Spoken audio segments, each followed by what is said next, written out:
central New Mexico. October 19th, 2019. Investigative journalist Linda Moulton Howe has invited ancient astronaut theorist Giorgio Tsoukalos to join her on a trip to a spot in the desert just outside Roswell, very near what is known as the skip site. According to eyewitnesses, one of the 3 UFOs seen in the sky in July 1947 first crashed to Earth near this location, then was propelled back into the air, skipping like a stone in a pond before finally coming to rest. Linda was contacted by geologist Frank Kimbler, who wants to show her mysterious metal fragments that he found here and search the area for more. Linda, this is so exciting. I have not been here in a couple of years, so I'm really looking forward to meeting Frank. Yeah, well, I'm glad that we've got a geologist who's helping, because the geologist looks at land and says if there is debris, there's going to be some kind of a drift with the land. And just from what I know, he has studied some areas meticulously. Right. Giorgio and Linda arrive at the skip site and meet Frank Kimbler, a local geologist and professor of earth science. How are Nice to you? meet you. Good How to are see you? you. All right. Frank, Linda, it is- finally. Yes, you and I have been chasing these artifacts. Chasing the from metals, UFOs for looking for so many looking for years. parts. Yes. Professor Kimbler has spent nearly a decade searching areas beneath the purported trajectory of the Roswell craft with infrared technology and metal detectors. Since 2011, Professor Kimbler has uncovered more than a dozen metal fragments that he has subjected to scientific testing and found to be highly unique. That's what we want to go out there and see where Yeah, I you've been can't getting wait. this. Frank, Yeah. what's inside the case? Oh, this is the magic right here. This is some of the material that I have found out here using a metal detector. Interesting. This stuff is very interesting. It's all twisted and mangled up. Something that you would expect to happen from a crash is to have metal that's compact and twisted.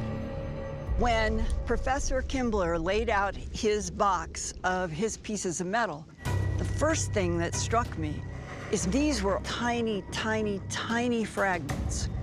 Could they possibly be from wreckage? These pieces are small, which is things that the government would have missed. They wouldn't have been able to find it. And here's my magic. Let's get a comparison here. Oh, This- look at that. Look at that. Look at, it's Oh, like a that's- snowfield. After all these years, all of the pieces, they look absolutely pristine. That's the magnesium zinc side. This has got layers to it. That's amazing. It's But I bet you've never seen anything like this. Being an earth scientist, being a geologist, I've seen lots of all kinds of materials that are out there. I have never, ever seen anything like this. This fragment that Linda is showing me, that stuff is absolutely amazing. I've never seen anything like it before in my life. And what's interesting about it is that it has some layers, some banding on it. And that banding is very similar to some of the banding that I found in photomicrographs of the material that I have from out here. I think as That is Giorgio awesome. is holding this, he's holding something made by another intelligence from someplace we don't understand, and this is truly extraterrestrial. Is it possible that Giorgio is holding an actual fragment of an extraterrestrial craft? And if so, could even more incredible artifacts still remain in the desert outside Roswell? Right now, we are roughly about maybe 2.5 miles from where the object skipped down. This is actually the disturbed area right here, which is right where we're going. And it's right where the eyewitness accounts basically says that the craft left a furrow. So you can tell that something went on. It even looks like there's a little gouge mark that was left by the craft as it came in. The disturbed area that Professor Kimbler identified has become known as the Gouge. In 2002, an archaeological dig was conducted in this area by the University of New Mexico, Albuquerque, to search for topographical evidence of a UFO crash. They found a V-shaped gouge that seemed to indicate that something came down and skated across the ground, like a typical aircraft crashing into the ground, leaving a big furrow there. Author Donald Schmidt, an advisor to the International UFO Museum and Research Center Board of Directors, took part in the excavation. We flagged that area, did electromagnetic sensory testing of the site to sift through possible samples from the crash, all in an attempt to find a piece of that missing evidence that would demonstrate once and for all that this was something extraordinary. The dig collected countless soil samples from in and around the gouge. But curiously, access to this wealth of potential evidence has been restricted by the Bureau of Land Management ever since. There's 600 pounds of stuff stored in a vault in the Maxwell Museum at the University of New Mexico that nobody has looked at, and it needs to be looked at. We need to get going, and we need to get out there so you guys can experience finding some of this stuff, which is amazing. All right, let's go explore. So where do you think's best here now? We're in the perfect spot, and we're gonna cover this whole thing right here. Uncovering bits of debris in this vast desert is a daunting task. But after nearly a decade spent combing the entire area, Professor Kimbler has pinpointed certain hotspots. Some of the artifacts he brought with him today were discovered in this very location just within the past month. So just above the area of the ground, we're gonna sweep back and forth like this. And we're gonna cover this side to side, back and forth, little by little. I've been out here 6 or 7 or 8 hours at a whack swinging this thing till my arms break off. We can cut across this way.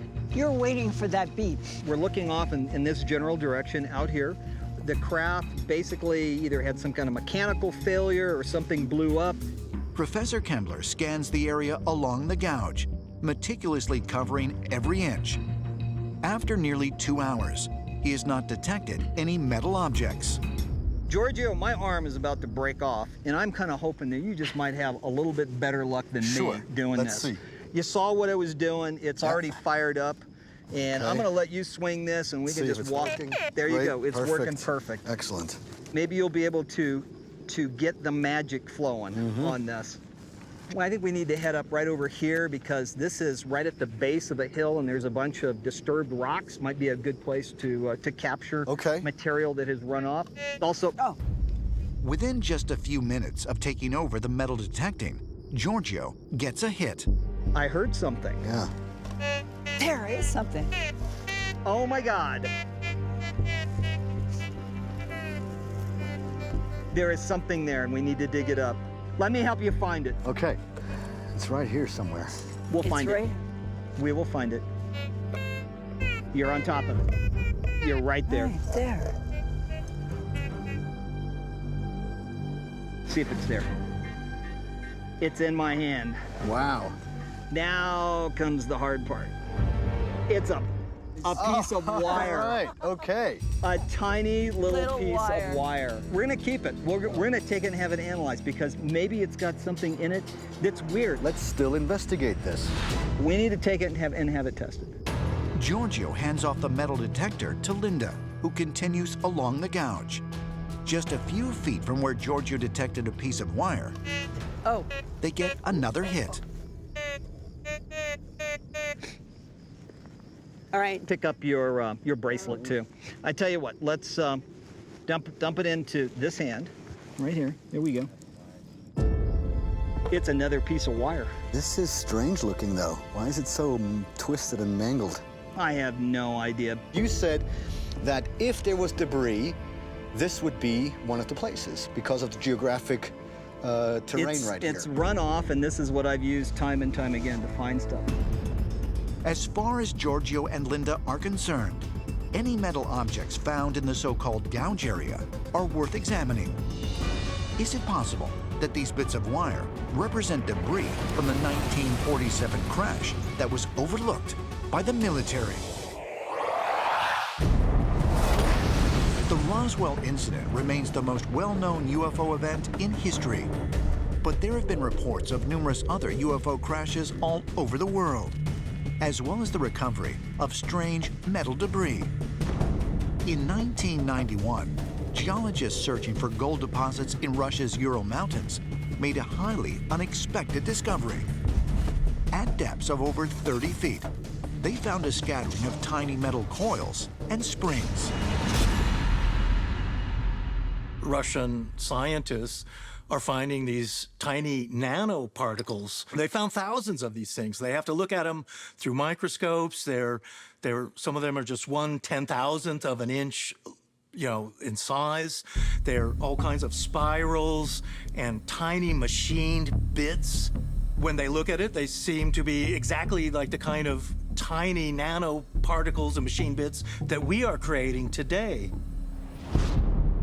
What you see under the electron microscope is mind-boggling because you see spirals, you see definitely something where the scientists who investigated this came to the conclusion that these items are artificially made out of tungsten and molybdenum. And so that right there is incredibly interesting because that was found exactly at the skip site. Molybdenum is the same material detected in the metal fragments that Frank Kimbler found in the desert outside Roswell. It is a super strong element commonly used in NASA spacecraft. These microscopic spirals were made of wolfram and molybdenum. The melting temperature for wolfram is above 6,000 degrees Fahrenheit, and for molybdenum is about 5,000 degrees Fahrenheit. Some version of NASA from some other star system could send a probe here to Earth, and it could fail and crash into Earth, and we would look at it and think, wow, where did this come from? Maybe one day we might be creating our own Roswell when we send our first probe to the nearest star. Ancient astronaut theorists point out that dozens of visitors to the Ural Mountains have reported encounters with strange cigar-shaped craft trailing fire across the sky. Could this be the Russian Roswell? Indeed, people living in the Ural Mountains, maybe more often than people living in other parts of Russia, witness some strange phenomena in the air and on the ground. Ural Mountains are a very interesting space in the paranormal history of Russia. And I've studied a lot because there have always been incredible UFO sightings in the Ural Mountains. There are stories of civilizations that have disappeared or went under the ground, the so-called dwarf people in the Ural Mountains. If the nanoparticles discovered in the Ural Mountains are debris from a crashed alien craft, they bring up another intriguing possibility. Because based on how deep below the Earth they were found, they could have been deposited there thousands of years ago. They're thinking that these things must be over 50,000 years old. So is this also a debris field from a crashed extraterrestrial craft in the Ural Mountains? There could be crash sites all over the world that are hundreds of thousands of years old, right up to modern times. Rumors abound that there are facilities located all over the world holding the remnants of crashed extraterrestrial craft, like in the remote hills of China, at Pine Gap in Australia, and Rudlow Manor in England. Who knows if over the chronology of the history of planet Earth, there were more craft, just like at Roswell, that crashed.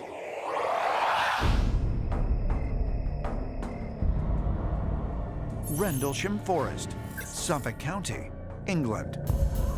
200 miles east of Rudlow Manor lies 6 square miles of woodlands that has become notorious as the site of Great Britain's most incredible UFO encounter.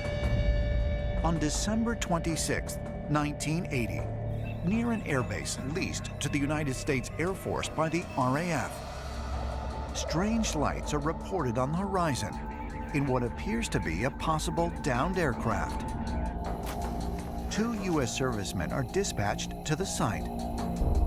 According to accounts, radios failed as they approached the targeted area, and the air itself felt electrically charged as they closed in. Strange lights were seen about 300 to 400 meters away from an area what was called the East Gate. And the patrolling officers at the East Gate saw the lights above the forest, and they thought potentially it was a downed aircraft or an aircraft in distress. So two of them, Sergeant Penniston and Airman John Burrows, went further into the forest. Once at the so-called crash site, the men observed a strange triangular craft on the ground, approximately 3 meters wide at its base. It appeared to be either hovering or on legs, and it had clearly come down into this small clearing and smashed some of the branches off the trees. So there was physical evidence which was looked at afterwards. And so the men looked at this strange object. I noticed that there was an inscription on the side of the aircraft. I was expecting to find, I don't know, USAF, something like that. And what I find is glyphs, pictorial glyphs, making no sense at all. And then I was running my hand over the side of the craft. It was very warm to touch. At this time, we were getting the feeling of electricity that was just bouncing. It was much, much stronger. There was this feeling of being drawn into it or being pulled into it. Like someone was holding a picture of zeros and ones in my mind's eye. The strange vision Sergeant Penniston had upon touching the craft has made this one of Britain's most famous UFO encounters. But ancient astronaut theorists suggest that even more compelling is what happened after. The following evening, further strange sightings occurred, and also the night after. Reported by U.S. Air Force Colonel Charles Halt. Colonel Halt led his own search party to put an end to the confusion. But instead of finding a logical explanation, they discovered high levels of radioactivity where Burrows and Penniston had previously seen the strange craft, and 3 impact holes in the ground. They then spotted a light in a nearby field that suddenly came towards them through the trees at high speed. One of the people with me said, "Look there to the north." There were 4 or 5 objects in the sky. They were elliptical and round. They changed shape. They moved at very high speed, made sharp angular turns, as though they were doing some type of a grid search. One came at high speed, stopped directly overhead, 3, 4, maybe 5,000 feet, and sent down a concentrated beam about 8 or 10 feet from us. It was about 1 foot in diameter. I would describe it today as probably like a laser beam. We noticed the other object to the south sending down similar beams on Woodbridge Base. Apparently these beams were falling down into or near the weapons storage area. I was really concerned then.